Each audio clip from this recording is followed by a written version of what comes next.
لسر و مجرم میبندری مامستا عبدالله امام سیاست مدار کریا تاکو بهتر شروور سر و مجرم کن مامستا عبدالله دم باش بریا حمود اشتکی یعنی پشتی چند ساله که جه بجن برینا پیوندیان سردان کرنا بر پرسن پلا بلند اسرائیل و ترکیه اف جوینا برا هر دو آلیاندا وزیر برابانیا اسرائیل وزیر برابانیا ترکیه چاوت شروور کرنو قالو هفکش چکو هرتن تیده چه بو حتی کو اف سردان هتا رو دار ایوار باش و سپاس بو وخاندنه وكون زانن يعني بيونديان اسرائيل وتركيا جمج دا دست بكرنا ج سال 1949 دا يعني ج دست بكا دا مزراندنا دولتا اسرائيل دا اون زانن تركيا يكمين دولتا كو وك اسلامي ته ناس کرن اعتراف دان بيدان باسرائيل وك دولت كريا وحتى روجا هيروجي تكليا دبلوماسي نافينا تركيا واسرائيل دا بدا يعني الجار دا قط نبونا اللي جارنا هندكي وقت بي رجايا ويد داد كات يعني لسر مستوى سفير داد كتا مستوى سكرتير مستوى مثلا قنصل بس تكلي مان وقفه فاش داد چون پیش داد چون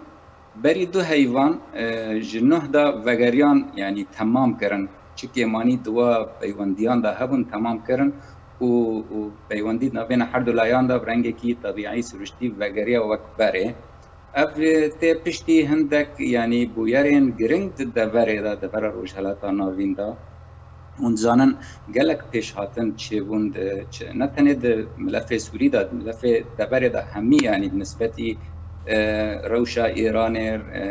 روشا او شرق اوکرانیا و روسیا گلک ملفات هاتنه هوله هذا خاصة كو هر دو سري هر دو دولت جي لخوا وگرن علاقات خو وگرين و وكبري علاقات دبلوماسي وگرين باش بكن جبو كو لوان ملفان وگرن كان بن برجواندين قين باش يعني لي وگرن و بلكي سوده جي واركرن باشا مامستا عبدالله يعني سر استان بجن پیوندیا ترکیه و روسیه ابو بورا اسرائیل و ترکیه بو ليه ام بيجن اگر هاتو باندورا في وغرا پیوندینا برا اسرائیل و ترکیه دا لسر دوري بگشتی و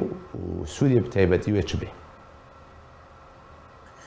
لسر دوري بگشتی از باورد کم برگی و يعني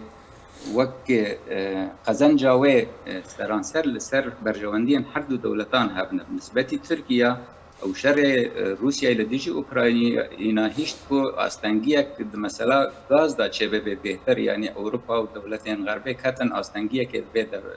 وارده هيجار تركيا زانه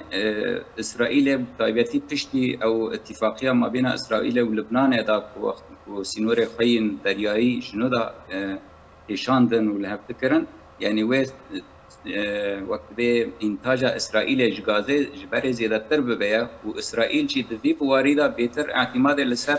دلایان دکه و هر دجی ترکی جوان ناراضیه یک قبرص و یک جی مصر ترکیه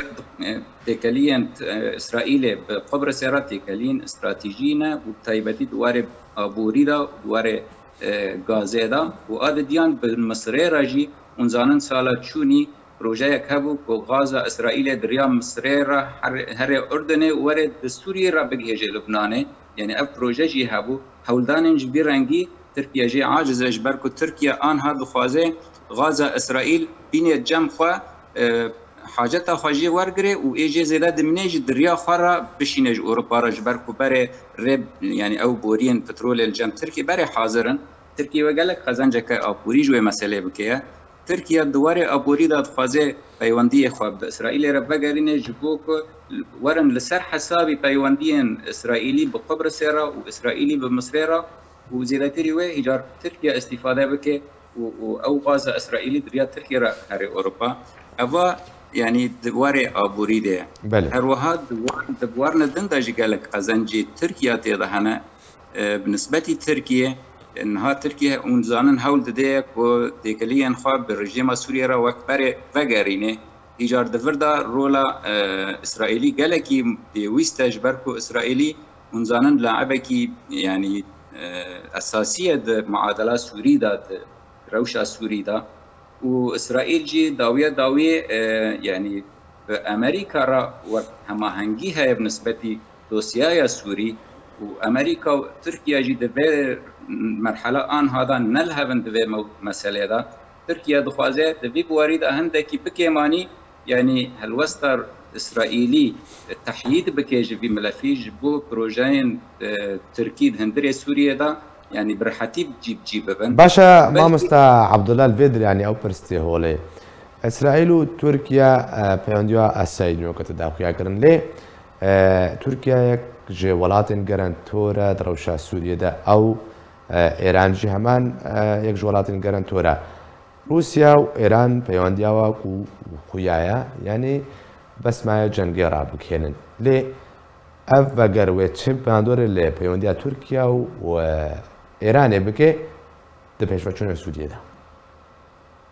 أنها أبو خايك جسدا منكو أبحردو دولة الهفد برسن وسرداني هفد كان روشا إيراني ونزانن جتشال روجي وفردا كتي حالك يعني وقت أجرك بإيران كتيه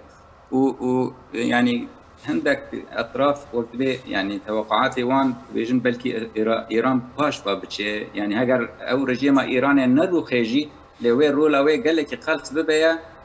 د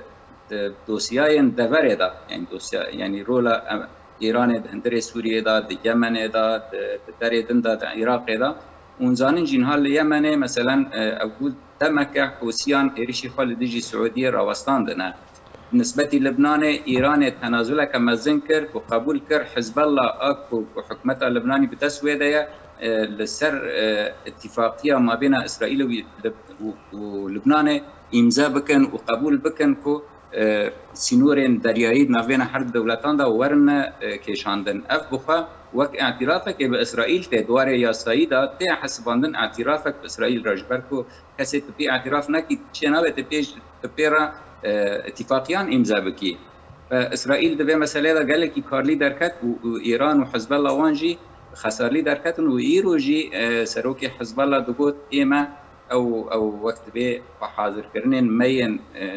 لدجي اسرائيل وجانبي لشغري مسكن عندي جبركو حاجات جيرانما يعني دبا مثلا دا دخوازه تركيا باسرائيل را عندك هماهنگيان بكي واوجي لتل حسابي كسر حساب الرولا إسرائيلي عفوا رولا إيراني دبر رجالات نابين جالكس باس جبوي سياسة مدار عبد الله إمام كنت مرافق جالكس باس